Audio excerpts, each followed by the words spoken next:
तो एसएससी हमारे पास एक साल में 8 एग्ज़ाम कंडक्ट कराती है। और वो 8 एग्ज़ाम कौन कौन से हैं? सबसे पहले एमटीएस, फिर CGL, CHSL, CPO, stenographer, SSC GD, junior Hindi translator और जूनियर इंजीनियर।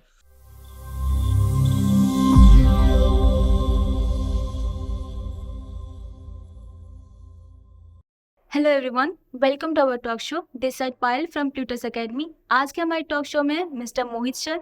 इनके बारे में मैं बताऊं तो 2013 के सीएचएसएल सेलेक्टर हैं, साथ ही 2016-17 के सीजीएल मैथ टॉपर रह चुके हैं। बीएससी एमएससी इन्होंने कर रखे हैं। Hello sir. Hello ma'am. Sir, as a students आपसे मैं क्वेश्चन करना चाहती हूँ रिगार्डिंग एसएससी। सर, बहुत बच्चों का क्वेश्चन रहता है, what is SSC? Sir, SSC के बारे में हमें बताएं। तो मैम आज मैं सबसे पहले और आपके सभी स्टूडेंट्स को एसएससी के बारे में बताता हूँ। तो एसएससी हमारे पास एक साल में 8 एग्ज़ाम कंडक्ट कराती है। और वो 8 एग्ज़ाम कौन कौन से हैं? सबसे पहले एमटीएस, फिर CGL, CHSL, CPO, stenographer, SSC GD, junior Hindi translator और जूनियर इंजीनियर।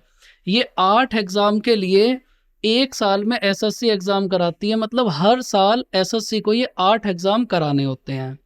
अब इन सभी एग्ज़ाम की जो ग्रेजुएशन है, क्वालिफ़िकेशन है, वो सबके लिए अलग है। जैसे अगर आप एमटीएस की बात करोगे तो एमटीएस के लिए आपको केवल 12th पास होना ज़रूरी है। अगर आप सीएचएसएल की बात करोगे तो उसके लिए आपका 12th पास होना ज़रूरी है। ऐसे ही अगर आप सीजीएल और सीपीओ की बात करते हो तो उसके लिए हमारा ग्रेजुएट होना ज़रूरी है। अब ये एसएससी के जितने भी एग्ज़ाम हैं, इन सभी में सबसे ज़्यादा फेमस एग्ज़ाम है एसएससी सीजीएल। इसको वैसे हम मिनी आईएएस के नाम से भी ज़्यादा जानते हैं। ये पीछे की तरफ वाले जो इलाके हैं उसमें मिनी आईएएस के नाम से भी काफ़ी फेमस है। अब इन सभी में का जो पैटर्न है ना, एग्ज़ाम पैटर्न मैम, वो सभी का सेम ही है। इन सभी का अगर आप जूनियर इंजीनियर और जूनियर हिंदी ट्रांसलेटर, इन दोनों एग्ज़ाम्स को अगर आप हटा दो तो ये जो भी 6 एग्ज़ाम हमारे पास बचे, इन सब का सिलेबस सेम ही है। जैसे इन सब में कॉमन सिलेबस क्या है? मैथ, इंग्लिश, रीजनिंग और एक हमारे पास क्या है? जीएस। और इनके बस लेवल में फ़र्क होता है। अगर आप 10th लेवल का एग्ज़ाम देने जाओगे एमटीएस तो उसमें चीज़ें थोड़ी सी लो लेवल की आएंगी। अगर आप सीएचएसएल का एग्ज़ाम देने जाओगे उसमें थोड़े से अच्छे स्टैंडर्ड की चीज़ें आएंगी। अगर आप सीजीएल का एग्ज़ाम देने जाओगे तो उसमें थोड़ी और अच्छी चीज़ें आएंगी। अब एसएससी में होता क्या है, हमारे पास ग्रुप बी, सी और डी, ये सारी ही जो पोस्टें हैं ना, ये एसएससी से हमारे पास फिल होती हैं सेंट्रल गवर्नमेंट की।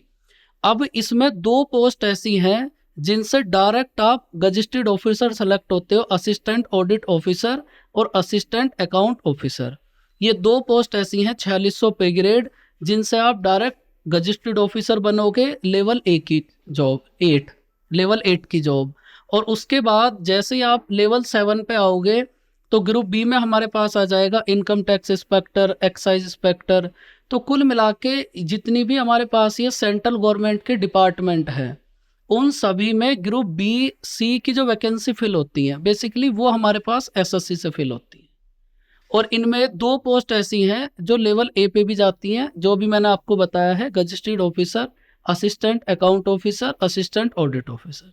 तो मैम बस यही है एसएससी, यही एसएससी है। Thank you sir for your first quick answer. Sir, मैं एसएससी की बात करूँ तो मैथ भी एक टफ सब्जेक्ट होते हैं इसमें। तो एज अ न्यू स्टूडेंट्स जो बच्चे एसएससी के लिए आते हैं तो उनका रहता है कि मैम हमारा मैथ बहुत वीक है। तो एज अ मैथ टीचर आप कैसे उन्हें मोटिवेट करते हैं? मैम सबसे पहले तो ये होता है, जिस सब्जेक्ट में बच्चे का इंटरेस्ट आज तक है ही नहीं, वही सब्जेक्ट बच्चे को टफ लगना शुरू हो जाता है। जैसे आप अगर हमारी बात करोगे तो हमारी पूरी जो ग्रेजुएशन है, पूरी जो पढ़ाई है, वो हिंदी मीडियम की है, तो हमारे को इंग्लिश टफ लगती थी। तो इसमें होता क्या है कि आप चीज़ों को बेसिक जानना शुरू करो। तो हम करते क्या हैं, जैसे बच्चा हमारे पास आएगा सबसे पहले हम उसे रियलिटी दिखाते हैं।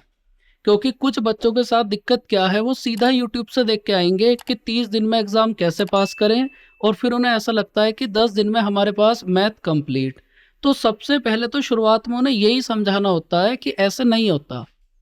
उन्हें सारी चीज़ें समझानी होती है कि आपका सिलेबस क्या है, कैसे पढ़ोगे, कितना टाइम लगेगा, पढ़ने का सही तरीका क्या है, रिवीजन कैसे करना है। तो उनके सामने पूरा एक चार्ट ओपन करा जाता है, वो चार्ट उनको समझाया जाता है कि अगर आपको मैथ पढ़नी है तो सबसे पहले चीज़ों का बेसिक जानो, उससे होगा क्या, आपका इंटरेस्ट डेवलप होगा, और जब चीज़ों में आपका इंटरेस्ट डेवलप होना शुरू हो जाएगा तो उसके बाद फिर उस सब्जेक्ट में आप खुद ही मेहनत करनी शुरू कर देते हो। और जिस सब्जेक्ट में आपका इंटरेस्ट डेवलप नहीं होता उसमें आप हमेशा, वो सब्जेक्ट आपका वीक रह जाता है और उसी सब्जेक्ट को लेकर फिर बच्चा पूरी ज़िंदगी परेशान रहता है। तो हमारा काम बस इतना ही है, बच्चे को बेसिक से चीज़ें समझाना और किसी भी सब्जेक्ट में उसका इंटरेस्ट डेवलप करना। जैसे इंटरेस्ट डेवलप हुआ उसके आगे तो फिर बच्चे धीरे धीरे खुद ही अपनी पढ़ाई करना शुरू कर देते हैं। Thank you sir. सर मेरा थर्ड क्वेश्चन आपसे ये है कि जैसे प्लूटस एकेडमी अपनी बुक्स प्रोवाइड करती है एज हार्ड मटेरियल, तो सर बहुत बच्चों का क्वेश्चन होता है कि मैम हमारा जो एसएससी बैंकिंग का टारगेट है, तो क्या आप इस बुक से कवर हमारा हो जाता है या फिर हमें साइड बुक की भी ज़रूरत होती है? देखो मैम, मैं आपको बताता हूँ, हमारे जो टीचर्स हैं ना वो दो तरीके से चीज़ें देते हैं। एक हार्ड कॉपी ऐसी होती है जो हम बच्चे को क्लास में प्रोवाइड करते हैं और उस पूरे मटेरियल को हम क्लास में सॉल्व कराते हैं। जैसे अगर हम मैथ की बात करें तो मैथ में हम पूरा सिलेबस उन्हें हार्ड कॉपी में देते हैं क्लास में, और वो हमारी बुक से अलग होता है। बेसिकली उस हार्ड कॉपी में हम बच्चे को ना सारे कॉन्सेप्ट, सारी टाइप 1 बाय 1 करके समझाते हैं, और जैसे ही बच्चे उस सीट की प्रैक्टिस 4, 5 या 6 बार करते हैं उसके बाद आप हमारी बुक सॉल्व करो, और आपको इससे ज़्यादा पढ़ने की कोई ज़रूरत नहीं है, क्योंकि हमारी बुक्स में, हमारी हार्ड कॉपी मटेरियल में सब कुछ पहले से ही हमने ऐड कर रखा है, जितनी भी चीज़ें हमारे पास आती हैं। तो अगर आप एसएससी बैंक की बात करोगे तो हमारी प्लूटस एकेडमी की बुक्स और जितनी भी हमारी हार्ड कॉपी मटेरियल है, इससे बेस्ट मटेरियल हो ही नहीं सकता। और आप किसी भी एग्ज़ाम को उठा के देख लो, हर एग्ज़ाम में हमारे बच्चे सेलेक्टेड हैं, हमारे बच्चे टॉपर आ रहे हैं, तो वो इसी कंटेंट की वजह से तो आ रहे हैं। अगर आप अभी बात करोगे, मनीष अपना स्टूडेंट है, सीपीओ में सेलेक्ट हुआ है, ऑल इंडिया 56 रैंक उसकी है। मानसी गोयल सेलेक्ट हुई है, वो 2022 सीजीएल सेलेक्टेड है लड़की, उसकी ऑल इंडिया 15 रैंक है अपनी कैटेगरी में। तो सब बच्चे यही कंटेंट पढ़ रहे हैं क्योंकि हमने अपना कंटेंट उस लेवल का प्रिपेयर कर रखा है कि आप बस इतना पढ़ लो, इससे ज़्यादा आपको कुछ पढ़ने की ज़रूरत नहीं है। और बाकी जैसे ही हमारा सिलेबस कंप्लीट होता है, हार्ड कॉपी बच्चा करेगा, हमारी बुक्स को 2-3 बार सॉल्व करेगा, उसके बाद हम मॉक टेस्ट सॉल्व कराते हैं, और फिर हम इतने मॉक टेस्ट सॉल्व कराते हैं, और जब स्टूडेंट उन मॉक टेस्ट को सॉल्व करेगा तो उससे सारी वही चीज़ें मिलती हैं, जो चीज़ें हमने क्लास में पढ़ाई हैं वही सब उसे मॉक टेस्ट में मिलेगा।